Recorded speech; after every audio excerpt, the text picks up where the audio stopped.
National Electrical Code Section 404.8 states that the service disconnect must be readily accessible and operable without having to climb over or remove obstacles.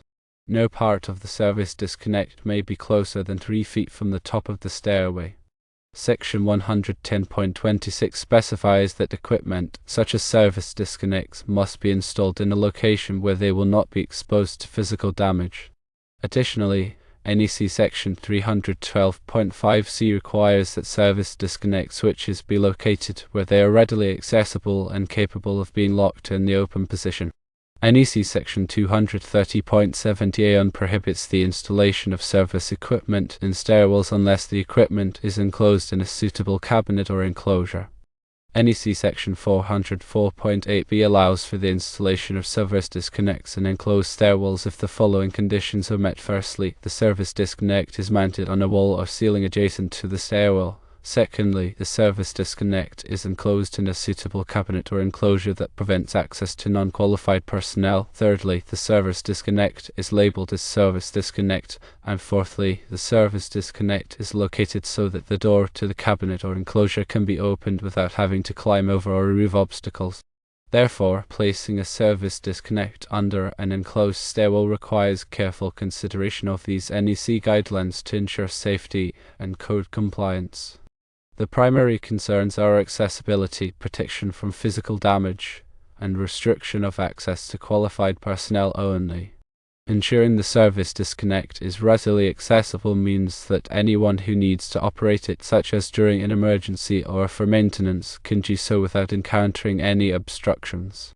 This is particularly important in a stairwell environment where space might be limited. The 3-foot clearance from the top of the stairway is a critical measurement to prevent accidental contact or difficulty in operation. Protecting the service disconnect from physical damage is another key requirement. Stairwells can be high-traffic areas, and there's a risk of the equipment being bumped, hit, or otherwise damaged if it's not properly protected. Enclosing the service disconnect in a suitable cabinet or enclosure serves this purpose, providing a physical barrier against potential hazards. Limiting access to qualified personnel is a safety measure to prevent unauthorized individuals from tampering with the electrical equipment. The enclosure should be designed to restrict access, and the service disconnect label should clearly identify the equipment's purpose, discouraging unauthorized interaction. Furthermore, the location of the service disconnect and the orientation of the enclosure door are important details to consider. The door should be able to open freely without requiring anyone to climb over or move obstacles, ensuring easy access for authorized personnel.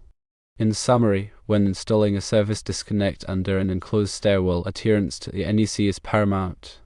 The specific requirements outlined in sections 404.8a, 110.26, 312.5c, 230.70a, and 404.8b must be carefully followed.